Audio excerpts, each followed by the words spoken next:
ಈಗಾಗಲೇ ಇರಾನಿನ ಸಂಬಂಧಪಟ್ಟ ಹಾಗೆ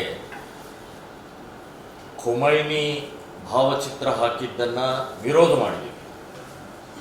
ಕಮಿಷನರ್ಗೆ ಅದನ್ನು ತೆಗೆದು ಹಾಕಬೇಕು ಅಂತ ಹೇಳಿದರೂ ಕೂಡ ಒಂದೇ ಒಂದು ಭಾವಚಿತ್ರ ತೆಗೆದಿಲ್ಲ.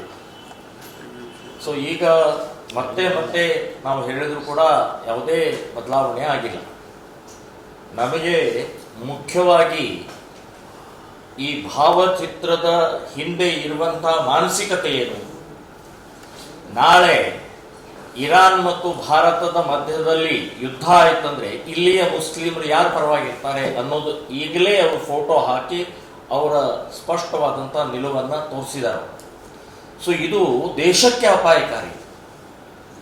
ಇವತ್ತು ಖೊಮೈನಿ ಅನ್ನುವಂಥ ವ್ಯಕ್ತಿ ನಮ್ಮ ದೇಶಕ್ಕೆ ಇದು ಕೊಟ್ಟಿರ್ಬೋದು, ಸ್ನೇಹ ಇರ್ಬೋದು, ಬೇಕಾದಷ್ಟು ಇರ್ಬೋದು. ಆದರೆ ಇಲ್ಲಿಯ ಮುಸ್ಲಿಮರಿಗೆ ಖೊಮೈನಿ ಏನು ಸಂಬಂಧ ಏನು? 370ನೇ ವಿಧಿ ರದ್ದಾದಂಥ ಸಮಯದಲ್ಲಿ ಅದನ್ನು ವಿರೋಧ ಮಾಡಿದಂಥ ಖೊಮೈನಿ, ಅಲ್ಲಿಯ ಮುಸ್ಲಿಮರ ಹೋರಾಟಕ್ಕೆ ಬೆಂಬಲವನ್ನು ಸೂಚಿಸಿದಂಥ ಖೊಮೈನಿ ಮತ್ತು ಟೆರರಿಸ್ಟ್ ಎಲ್ಲ ಇಡೀ ದೇಶದಲ್ಲಿ ಇಡೀ ಜಗತ್ತಿನಲ್ಲಿರುವಂಥ ಎಲ್ಲ ಟೆರರಿಸ್ಟ್ ಸಂಸ್ಥೆಗಳಿಗೆ ಪೋಷಕರಾಗಿದ್ದಾರೆ.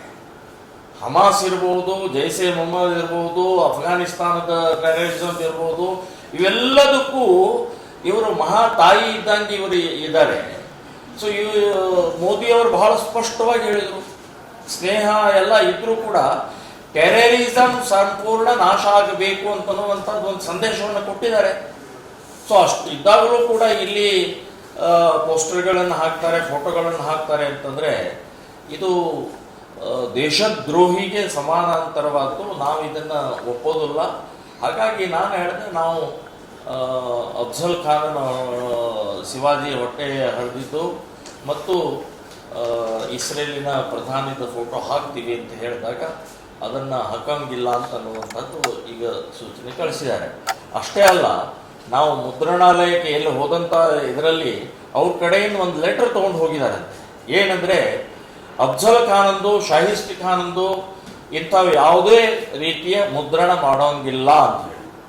ಏನಿದು ತಾನಾಶಾಹಿನ? ಅಫ್ಜಲ್ ಖಾನದ ಹೊಟ್ಟೆ ಹರಿದ ಇತಿಹಾಸ ಇದೆ ರೀ.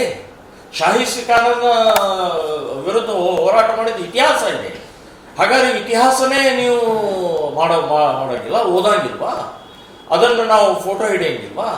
ಮತ್ತು ಶಾಹಿಸ್ಟಿ ಖಾನ್ ಅಫ್ಜಲ್ ಖಾನದ ಮುಸ್ಲಿಮ, ಇವತ್ತಿನ ಈ ಮುಸ್ಲಿಮರು ಬೇರೆ, ಇವ್ರಿಗೇನು ಸಂಬಂಧ ಇಲ್ಲ. ಅದು ಅವತ್ತಿನ ಸಂದರ್ಭದಲ್ಲಿ ಹೋರಾಟ ಆಗಿದೆ. ಹಾಗಾಗಿ ನಾನು ಹೇಳ್ತಾ ಇರೋದು, ಇದೊಂದು ತಾನಾಶಾಹಿ ನಡೀತಾ ಇದೆ. ಕಾಂಗ್ರೆಸ್ಸಿನ ಏನು ಆಡಳಿತದಲ್ಲಿ ಈ ರೀತಿಯ ಪೊಲೀಸರ ವರ್ತನೆ ಕೂಡ ಅತಿಯಾದ ವರ್ತನೆ ಮಾಡ್ತಾ ಇದ್ದಾರೆ ಅಂತನ್ನುವಂಥದ್ದು ಹೇಳ್ತಾ ಇದ್ದೀನಿ. ನಾನು ಹೇಳಿದ್ದೀನಿ, ಇಸ್ರೇಲಿನ ಪ್ರಧಾನಿದು ಮತ್ತು ಮೋದಿದು 2 ಫೋಟೋ ತೊಗೊಂಡ್ಬನ್ನಿ, ಇಲ್ಲಿ ನಾವು ಸರ್ಕಲ್ಗೆ ಹಾಕೋದು ಅಂತ ನಿಶ್ಚಯ ಮಾಡಿದ್ದೀವಿ. ಇದು ಹಾಕ್ತೀವಿ. ಇನ್ನೊಂದು ವಿಷಯ, ನಿನ್ನೆ ಮಂಡ್ಯದಲ್ಲಿ ಭಾನು ಮುಸ್ತಾನ್ ಲೇಖಕಿ, ಪ್ರಸಿದ್ಧ ಲೇಖಕಿ, ಸೊ ಅವರು ಚಪ್ಪಲಿ ಹಾಕ್ಕೊಂಡು ಡಾಕ್ಟರ್ ಅಂಬೇಡ್ಕರ್ ಅವರಿಗೆ ಮಾಲೆಯನ್ನು ಹಾಕಿದ್ದಾರೆ. ಅದನ್ನು ತೆಗೀರಿ ಅಂತ ಹೇಳಿದಾಗ ಚಪ್ಪಲಿ ನಮ್ಮ ದೇವರು ಅಂತನ್ನುವಂಥ ಹೇಳಿಕೆಯನ್ನು ಕೊಟ್ಟಿದ್ದಾರೆ ಅವರು. ಅದಕ್ಕೆ ಅದನ್ನು ಹಾಕ್ಕೊಂಡೇ ನಾನು ಮಾಲೆ ಹಾಕಕ್ಕೆ, ಇಲ್ಲಾಂದರೆ ಇಲ್ಲ ಅಂತ ಹೇಳಿದಾಗ ಆಯಿತು ಅಂತ ಹೇಳಿದ್ದಾರೆ.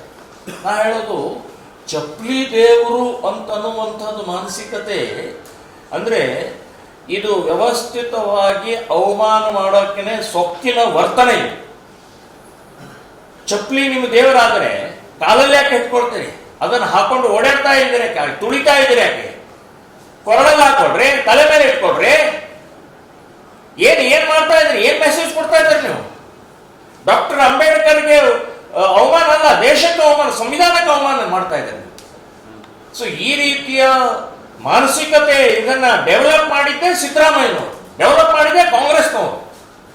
ಅವರಿಗೆ ಬೇರೆ ಯಾರೂ ಸಿಗ್ಲಿಲ್ಲ. ಕರ್ನಾಟಕದಲ್ಲಿ ಬಹಳ ದೊಡ್ಡ ಹಿಂದೂ ವ್ಯಕ್ತಿ ಇರುವಂತ ಬೇಕಾದ ಜನ ಇದ್ದ, ಇವು ಭಾನು ಮುಸ್ತಾಕ್ ಅಂತ ಕರೆಸಿ ನಾಡ ದೇವತೆ ಚಾಮುಂಡೇಶ್ವರಿಯ ಉದ್ಘಾಟನೆ ಮಾಡಿಸ್ತಾರೆ ಅಂತಂದ್ರೆ, ಸೊ ಅವಾಗಲೇ ಹಾಗಾದ್ರೆ ಅವಾಗಲೂ ಚಪ್ಪಲಿ ಹಾಕೊಂಡು ಹೋಗ್ಬೇಕಾಗಿತ್ತು. ನನ್ನ ದೇವರು ಅಂತ ಹೇಳಿ ಚಪ್ಪಲಿ ಹಾಕೊಂಡು ಹೋಗ್ಬೇಕಾಯ್ತು, ಅವಾಗ ಚಪ್ಪಲಿ ಹಾಕಿದ್ರೆ ಇದ್ರೆ ಇವರು ವ್ಯವಸ್ಥಿತವಾಗಿ ವಿವಾದವನ್ನ ಮತ್ತು ಸಂವಿಧಾನವನ್ನ ಅವಮಾನ ಮಾಡೋಕ್ಕೇನೆ ಈ ರೀತಿಯ ಪ್ರಕ್ರಿಯೆ ಮಾಡಿದ್ದಾರೆ. ನಾನು ಹೇಳ್ತೀನಿ, ಕ್ಷಮೆ ಕೇಳಬೇಕು, ಬಹಿರಂಗವಾಗಿ ಕ್ಷಮೆ ಕೇಳಬೇಕು. ಇಲ್ಲಾದ್ರೆ ನೀವು ಯಾವುದೇ ಕಾರ್ಯಕ್ರಮದಲ್ಲಿ ನಾವು ಪ್ರತಿಭಟನೆ ಮಾಡ್ತೀವಿ, ಅಲ್ಲಿ ಅವಕಾಶ ಮಾಡಿಕೊಡುದಿಲ್ಲ, ನಿಮ್ಗೆ ಕಾರ್ಯಕ್ರಮ ಮಾಡಿಸ್ಕೊಡುದಿಲ್ಲ ಅಂತನ್ನುವಂಥದ್ದು ಹೇಳ್ತೀನಿ. ನೀವು ಸಂವಿಧಾನ, ಡಾಕ್ಟರ್ ಅಂಬೇಡ್ಕರ್, ದೇಶಕ್ಕೆ ಅವಮಾನ ಮಾಡಿದ್ದೀರಿ. ನಿಮ್ಮ ಮಾನಸಿಕತೆ ಸರಿಯಲ್ಲ, ಇದು ಶೋಭೆ ತರುವಂಥದ್ದಲ್ಲ ಅಂತನ್ನುವಂಥದ್ದು ಹೇಳ್ತಾ ಇದೆ. ಇನ್ನೊಂದು ಲಾಸ್ಟ್, ಇತ್ತೀಚೆಗೆ ಈಗ ಇಲೆಕ್ಷನ್ ಡಿಕ್ಲೇರ್ ಆಗಿದೆ. ದಾವಣಗೆರೆಯಲ್ಲಿ ಮುಸ್ಲಿಮರು ನಮಗೆ ಕೊಡಬೇಕು, ನಾವು 90,000 ಜನ ಇದ್ದೀವಿ, 80,000 ಜನ ಇದ್ದೀವಿ, ನಮಗೆ ಕೊಡಬೇಕು, ಈ ಸೀಟನ್ನು ನಮಗೆ ಕೊಡಬೇಕು ಅಂತ ಹೇಳುವಂಥದ್ದಿದೆಯಲ್ಲ, ಇದೇ ಮಾನಸಿಕತೆ ಜಿನ್ನಾದ್ದಿತ್ತು. ಪಾಕಿಸ್ತಾನ್ ನಮಗೆ ಕೊಡಬೇಕು, ಇಲ್ಲಿ ಮುಸ್ಲಿಂ ಜನಸಂಖ್ಯೆ ಜಾಸ್ತಿ ಇದೆ ಅಂತ ಹೇಳಿದಂಥ ಇದು ಜಿನ್ನಾ ಮಾನಸಿಕತೆ ಇದೆ. ಸೊ ಈ ರೀತಿಯ ಬ್ಲ್ಯಾಕ್ ಮೇಲ್ ಮಾಡುವಂಥದ್ದು ಪ್ರಕ್ರಿಯೆಯನ್ನು ಮಾಡ್ತಾ ಇದ್ದಾರಲ್ಲ, ಇದು ಇಸ್ಲಾಮಿ ಕಡೆಗೆ ಹೊರಟಿದೆ ಅಂತನ್ನುವಂಥ ತೋರಿಸುತ್ತೆ. ನಾನು ಕಾಂಗ್ರೆಸ್ನವ್ರಿಗೆ ಹೇಳ್ತಾ ಇದ್ದೀನಿ, ನೀವು ಅಲ್ಲಿ ಯಾವುದೇ ಪರಿಸ್ಥಿತಿಯಲ್ಲಿ ಮುಸ್ಲಿಮರಿಗೆ ಕೊಡಬಾರ್ದು ಅಂತನ್ನುವಂಥದ್ದು ನಾನು ಹೇಳ್ತಾ ಇದ್ದೀನಿ. ಇನ್ನೂ ಡಿಕ್ಲೇರ್ ಮಾಡಿಲ್ಲ ಅವರು. ಸೊ ಮಾಡಿದರೆ ಅಲ್ಲಿ ಇಡೀ ರಾಜ್ಯದ ಎಲ್ಲ ಹಿಂದೂ ಸಂಘಟನೆಗಳ ಬಂದು ಕಾಂಗ್ರೆಸ್ಸನ್ನು ತೋರಿಸ್ತೀವಿ. ಈ ಮುಸ್ಲಿಂ ಮಾನಸಿಕತೆ, ಜಿನ್ನಾ ಮಾನಸಿಕತೆ ಇದೆಯಲ್ಲ, ಇದು ಸರಿಯಲ್ಲ, ಅಪಾಯಕಾರಿ ಅಂತನ್ನುವಂಥದ್ದು.